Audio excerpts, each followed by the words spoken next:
Hello, welcome to Evolve with Natu. My name is Natu. In this channel, we cover a lot of topics, particularly on a self-improvement journey in different aspects of life, professionally, spiritually, personally, financially, and any other arena that you can think of. So I usually have esteemed guests who I would interview, where they get to share different experiences of how they are transforming their lives. And occasionally I'll have monologues like today, where I get to share my own life experiences, tips, or the things that I've learned that I think might be beneficial for you. Now, before I disclose what today's topic is about, I'd like to give a shout out to today's sponsor, the secret behind my very healthy hair. And I've probably been using these products for little over, I'm tempted to say 10 years now, give or take. This is the holy grail behind my fancy hairdos, Fusion Global. For those of you who are interested to learn more about Fusion Global, I'm going to leave a link to their website at the description box on my YouTube channel. But they carry a line of products, including the relaxer, which I use religiously, a moisturizer, shampoo, foam wrap lotion that I use also when I'm curling my hair. And for those of you who tend to scratch your hair every now and then, I do too. There's a scalp comfort that I also use religiously. So, without further ado, today I'm excited to talk about a topic that most of you have given me feedback on, or rather you have asked that I talk about it. So it's pertaining people who are interested to move to Canada. So just for context, I am a Canadian-born citizen. I was born, I'm not going to date myself, even though if you've been watching this channel, you probably know how old I am. I'm 38, going to 39. And I left Canada when I was 3 years old, moved back when I was 18. And I've been here ever since. So I am almost celebrating my 20th year in Canada as an adult. So that said, I think I'm somewhat experienced to talk about my experiences here and share the tips with those of you who are thinking of moving to Canada. So today I'm going to talk about a lot of things. First, what are the processes for you to migrate in Canada? What are the things that you should expect once you get here? And how is it that you can succeed once you're here? So tips of you being able to navigate and integrate into the community. So I made sure I write a list so I do not ramble and lead you guys astray. So if you haven't ever looked at the process of migrating to Canada, the first starting point is the Immigration Canada website. They have a great deal of information. So as of recent, the most popular ways for you to migrate to Canada is through two means. One, through a work permit. And this is permanent, you're applying for permanent residency through a work permit. And this is ideal for people who have extensive work experience that's backed up with an education background, preferably a master's degree, and particularly on fields that are on demand here in Canada. And there's different fields on demand: engineering, computer science, just to name a few. So research what those fields are, and if you think that field, or if based on your information you find that it's of high demand here, then I highly encourage you to apply. So that's the first route.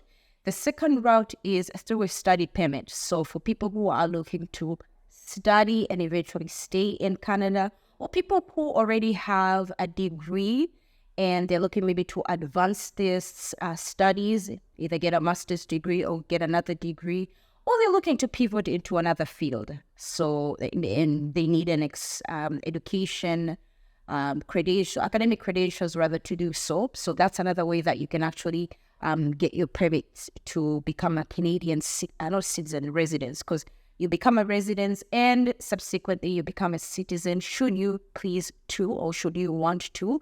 And there's an application process through that, and you have to be here after a certain period of time.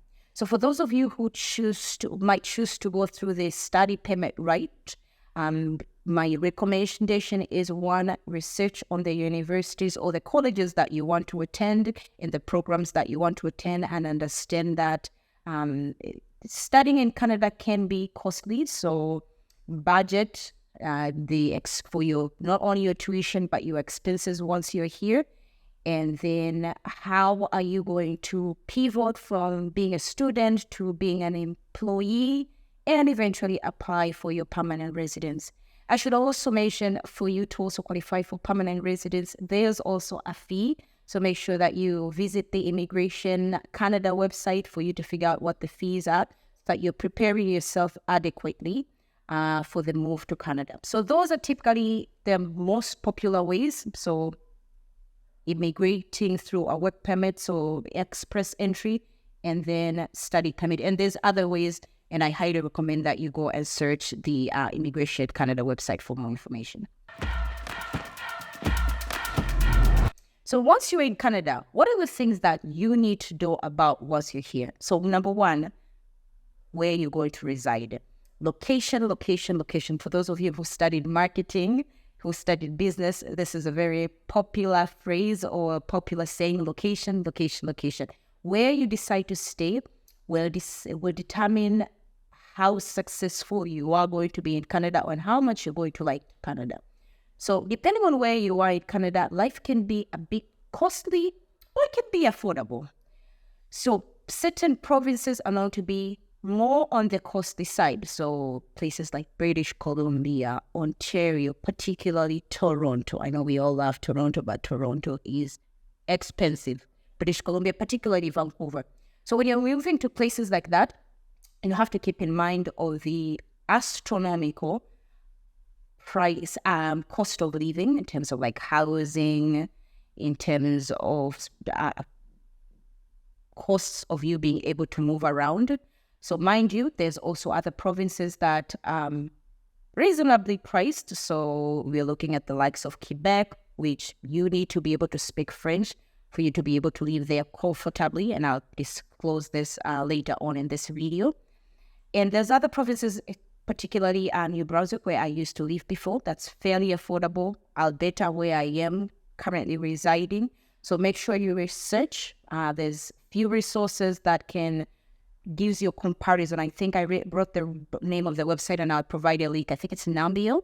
It gives you a comparison of life expenses of the city that you're in. So you plug in the information of the city that you're in versus the city that you're looking to move to. And that way you can determine how costly it is. So keep in mind, for people who decide to move to suburbs or places that are fairly far from their workplaces, you have to pay a penalty of commuting. And that commute sometimes can take anywhere from half an hour to an hour or longer. So you have to factor that too. So while you might be saving on accommodation, you might also be paying on that through transportation from your accommodation going to work and back to your accommodation. So especially for people who live in bigger cities like Toronto, should you choose to live in the suburbs, you have to factor that you will need to commute, especially for those who work in the office. This might not be the case for people who work remotely, and it might be significantly cheaper, not significantly, but substantially cheaper for people who work have a hybrid work environment at their workplace. So, and that in mind, should you choose to rent before you come to Canada, or while you're in the process of coming to Canada, there's various resources that you can use. I typically ask people to make use of their pre-existing social networks, so your family, your friends, so that they can recommend which places that you can live in, which neighborhoods are good, that are within your budget. There's also different websites that you can use to check rentals, and I've noticed even some of the realty companies, so the companies that typically would help people purchase houses, they also have services to help people find rental properties. So make use of those. There's tons of resources online, and I will gladly share with you should you have a question. Now, if you choose to buy a house, which some people come here and they're ready to purchase a house, make sure you also do your research in the area. The housing prices vary depending on which city or province you choose to live in. As mentioned earlier, Toronto, the likes of Toronto, Vancouver, even Calgary, a city close to Edmonton, prices tend to be a little bit higher compared to other cities in Canada. But there's also perks of living in such cities because there's just so many opportunities for some people. There's closer proximity to bigger cities in the US maybe, or traveling overseas. It's slightly cheaper when you're traveling maybe from the likes of Toronto versus traveling from Manitoba. So people can weigh the pros and cons and decide where they choose to live that's suited to their lifestyle or where they are in life.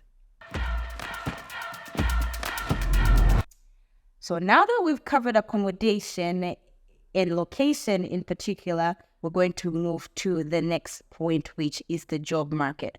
So for those of you who are relocating here looking to work, you need to do a research of how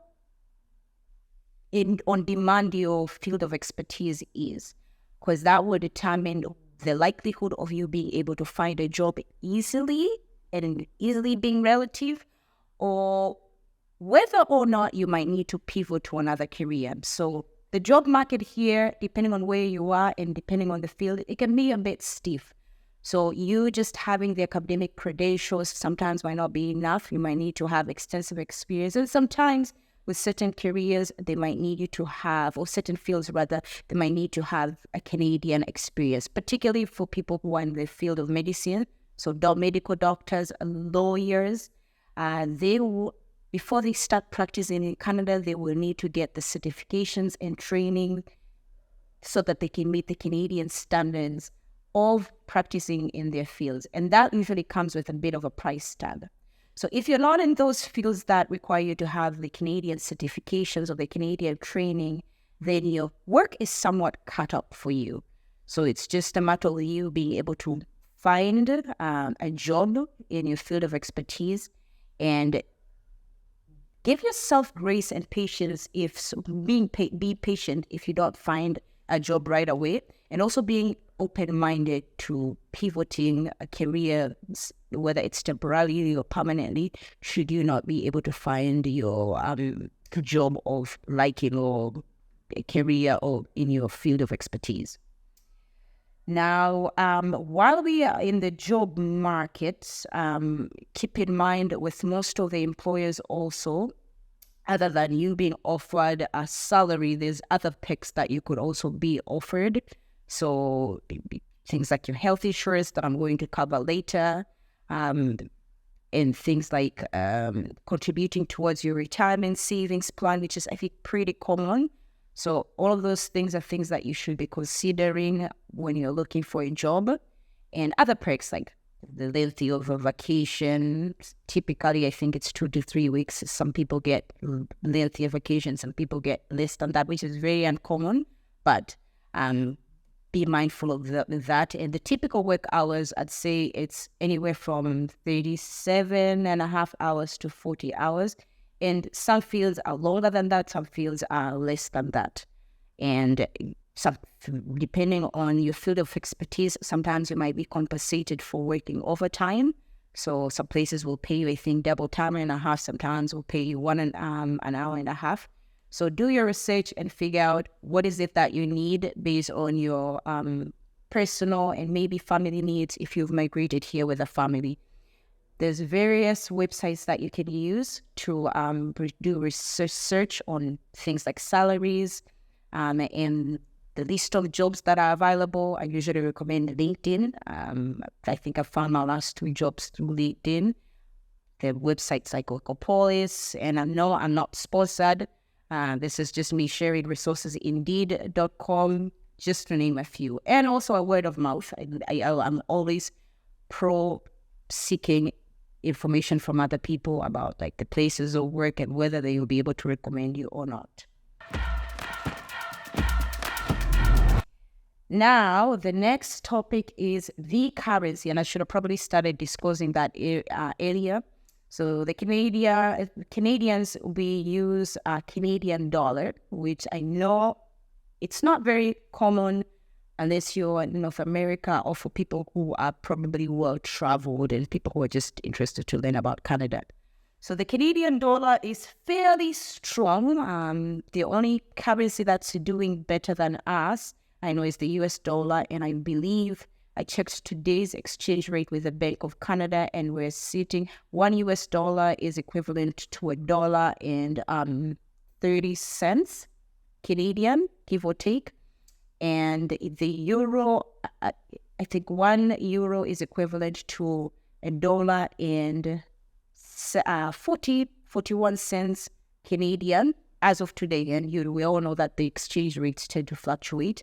And another currency that's doing better than the Canadian dollar is the British pound. So one British pound is equivalent to $1.71 Canadian dollars as of today's rates. And there's other currencies too. I think the Swiss franc is also doing better than the Canadian dollar. So we use the Canadian dollar as a means of exchange here, purchasing things. There's few places that accept digital coins, the Bitcoins and stuff, but it's not very popular. And I'm not sure if it's legalized either. So you might want to check before you engage in a transaction that requires you to pay with digital currency. You might want to do your research whether or not it's permitted. I'll need to check my sources to make sure it's permitted. But I have not been required to pay anything anywhere yet using any of the digital currencies. So with that in mind, and you also want to be paid in Canadian dollars, unless maybe you're working for an international organization. I do not know anyone who's paid in a currency other than US dollar. Maybe they exist, but on my almost 20 years of being here, I do not know anyone who's paid in a currency other than Canadian dollars. Now that we have covered the currency, the other thing that you need to know about Canada is the credit system. So you don't qualify for credit products without having a credit score. So for those of you who are learning about a credit score for the first time, so it's a score that's assigned to you that determines your worthiness of being able to borrow money, whether it's getting an overdraft, whether it's getting a loan, whether it's getting a line of credit, or even getting a mortgage if you're looking to purchase a property. So most of the people will build their credit through getting a credit card. And I know that nowadays there's different financial institutions that have specific credit cards or credit instruments that help newcomers to Canada to help build their credit. So research what those options are and which one is the most affordable one, because in a long term, once you start requiring maybe a loan or you need to borrow money for things like a mortgage, you need to have a very strong credit. So a strong credit, I believe, is anywhere from 700 and up, and you can create. I know I worked in a bank, so that might have changed. You can still qualify, I believe, if you have a credit score of like 650 for a mortgage. But for things like a loan, it might be challenging. And this is just my experience working at a bank 7 years ago. That could have changed. But yeah, having a credit score of anywhere from 700 and above, that puts you in a very good position to be able to qualify for most lending products. Granted that your debt-to-income ratio is also in line, because that's also another thing that they look at. When you have a good credit score, it's not good enough, but do you have enough income to substantiate you being able to borrow a certain amount of money and being able to service your debts? So understanding the credit score system will be very crucial in you being able to financially survive in Canada and making sure that you're not getting in any sort of debts, unnecessary debt rather, because debt can be good, but it can also be detrimental. We also have, other than credit score, we also have different investment vehicles. So the regular checking account, savings account, investments account that can be offered by our regular chartered banks. So the likes of CIBC, RBC, Simply Financial. We also have our retirement savings account. And also, just like most countries, You do have investment accounts through things like stocks, bonds, and the likes. So do a research and find out what's the option that works for you and which financial institution. And speaking of banking, we also do have banks that offer no-fee banking that most of us take advantage of. So there's EQ Bank and there's Simply Financial Bank that come off top of mind, and I'm pretty sure there's more. And they offer no-fee bank. But with these kind of banks, most of them don't have a brick and mortar location. So if all of the transactions are usually done over the phone or online. So, but with that, you also being that they don't have to pay exuberant overhead costs, they can subsidize most of their services, day-to-day banking services. There are things obviously that you have to pay for if you need a bank draft or maybe if you need to order a money order, but just day-to-day banking is free of charge. But there's also other banks that can offer you those services maybe at a discounted price depending on the balances that you have in your account. So research and find out which bank offers the financial services that work well for your needs. So while we are on it, we've covered about credit. Another thing that you need to know is taxes. Where do I start with taxes? So we pay 3 types of taxes in Canada. Is it 3 or 4? So income taxes, that's taken through our paychecks. Certain amount of money is deducted. We also pay sales tax, and there are 2 types of sales tax depending on where you are. Here in Alberta, we just pay GST. But in other parts of Canada, they pay GST and HST. So GST is goods service tax and HST is harmonized sales tax. Sorry, good sales tax. Is it good sales? Good service? But yeah. So those are the 2 types of taxes that we pay whenever you're purchasing things. But in Alberta, we only pay one of them, which is GST. And then you also pay property taxes for those of you who have properties. But yeah, and the reason why we pay taxes is because the government provides programs and services that are of benefit to us. For instance, our healthcare is subsidized thanks to the taxes that we pay. Not subsidized, it's free. Thanks to the taxes that we pay. And then things like childcare, they also subsidize it, a whole lot of other services. And that's why we do pay taxes, and we do pay quite a bit of taxes. The more you earn, the more you get taxed. But it's a tiered tax system. So yeah. Once you get here, make sure that you study and understand. I remember one of the biggest shocks I had when I started working when I was 18 years old was I had calculated what my salary was going to be, and boy, oh boy, by the time I got my paycheck, I was shocked. I was like, where did they take the rest of my money? So for instance, you can be making 100,000. This is you pay before taxes gross.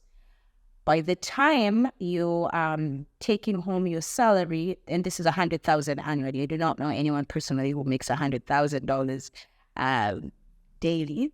I'd love to. But anyway, so this is annually, and this is just for comparison basis. But your take home will be 72,000. That's with tax deductions, and if you're paying into things like your retirement accounts, your health and benefits. So yeah, health benefits. So yeah, it could even be less than that, depending on where you're working and depending on what you're contributing into.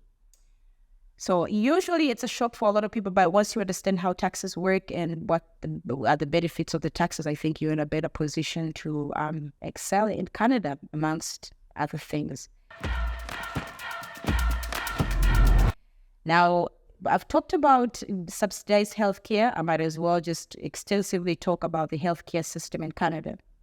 The healthcare system in Canada is free, quote unquote, free, because we do pay for it through our taxes. But when you go to see a doctor at the hospital, it's free of charge, except for certain services. Obviously, when you have to go see somebody like an optician, optometrist, a dentist, then you have to pay. And oftentimes, depending on who your employer is, they might be providing subsidized service. They might be able to subsidize your costs towards your health. Your health and your dental insurance. So health covers things like your appointment to the optician or optometrist, to a dentist, to massage services, things that are normally wouldn't be covered on your free healthcare through the government. So each province, I think, offers either a health card. When I used to live in New Brunswick, call it a Medicare card. And it's usually offered to people who are Canadian permanent residents or Canadian citizens. So when you go to the hospital, they would always ask you, or when you go to any health facility where you're requiring services, they'll ask you for your Medicare card. And I believe also, I'm inclined to think even students might also be getting a Medicare card, and I would need to cross-check on that because I was a Canadian student, so I automatically had a Medicare card. But I believe international students, if they don't have a Medicare card, then they do have health insurance that they get through the university that they pay for. And it's not as lucrative, or it doesn't offer as much benefits as the ones that we get when you're employed, but it does help students. So another drawback, depending on where you are, being that our healthcare system is free, some of the medical services tend to be a bit delayed. And this got exacerbated during the pandemic. And with some of the provinces, they have shortage of medical staff, nurses, doctors. So when you go to a hospital, it's typically for you to wait anywhere from an hour, sometimes up to 8 hours. We don't necessarily have private clinics here where you can pay out of pocket. So that can be a drawback for people who are used to going to health facilities that they can pay out of pocket and get the services immediately. It does not work like this here. However, depending on what your medical condition is, sometimes it might be fast-tracked to be able to get the medical attention as fast as possible, but that's on case-by-case basis, and it has to be a very serious medical condition. When you show up to the hospital, it's usually a triage system. They assess how urgent your request is, and that will determine at what point are you going to see a medical staff, whether it's a nurse or whether it's a doctor. So yeah, keep that in mind.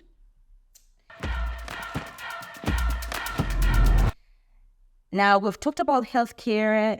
It's only right I also talk about insurance. So in Canada, there's different types of insurance. The most common one is the health insurance, which is provided through you can purchase it yourself. But for those of you who work, you can get it through your employer. So they usually subsidize your costs, medical costs that are not covered by your Medicare, by providing you health insurance. So you pay that through it's getting subtracted. A certain amount is getting deducted from your paycheck, weekly, bi-weekly, depending on how often you pay. And that contributes to your fund or your pot of money that's saved towards your medical expenses. So things like your dental services, things like, as I say, massages, if you need to go to see a chiropractor, if you need to go see an optician, just to name a few. There's also other forms of insurance. Property insurance, for those of you who own a house, you're required to have a property insurance. If you rent, you need to have a tenant insurance. Some places request it, some people don't, but a property insurance is pretty much across the board for anybody who owns a property. And sometimes you can get it through your mortgage providers, or you can purchase it on your own by reaching out to different insurance providers. Another popular insurance is a vehicle insurance. So this one is determined by what your payment is going to be, is determined by the tenure of how long you've been driving and your record. So if you have had any accidents in the past, if you've gotten any tickets, chances are your insurance premiums are going to be a little bit higher. And also your age. The younger you are, I believe if you're younger than 25 for some of the provinces, the heftier your insurance is going to be, because the risk associated with you driving the car because of what they consider to be an experience might be a little bit high. So oftentimes before you purchase your insurance, make sure that you're shopping around with different insurance providers to determine what insurance is the best for you. And there's also other types of insurance, like long-term disability for people who just want to have an extra cushion should anything happen to them, life insurance, different providers of life insurance. So research and make sure that you are picking insurance provider and insurance that works well for you. Now, this should have probably been number one, but I left and saved it as among the last ones, language. So here in Canada, there's 2 official languages, English and French. But the most spoken or the widely spoken language is English. There's only 2 provinces that speak French. So Quebec, the official language is French. And New Brunswick is a bilingual province, so they have both English and French, even though English is more predominantly spoken more than French. That said, if you need to excel in careers, particularly in the government, you need to be fluently bilingual in both English and French for you to be able to get into higher positions.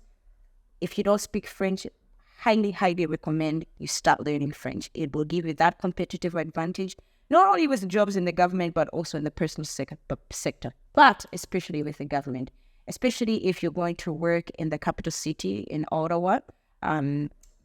Most of the jobs there with the government, you have to be fluently bilingual.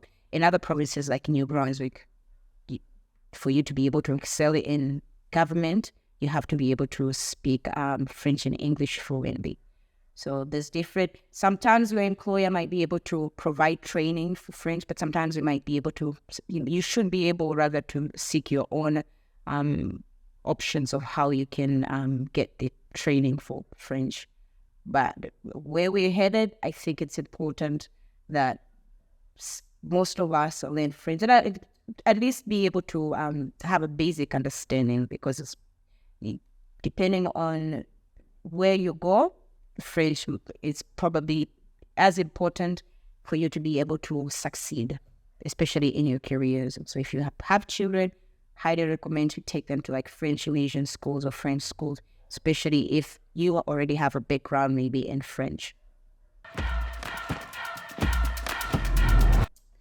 Now, last but not least, you're probably wondering, why did I not talk about it? The weather. So in Canada, we typically have 4 seasons. We have winter, my least favorite, spring, summer, and fall. Depending on where you are, the winter might be a little bit lengthier. I'm in Alberta. The winter here is a little bit lengthier, and it's a bit too cold compared to other Canadian provinces. Maybe the northern territories are colder than here.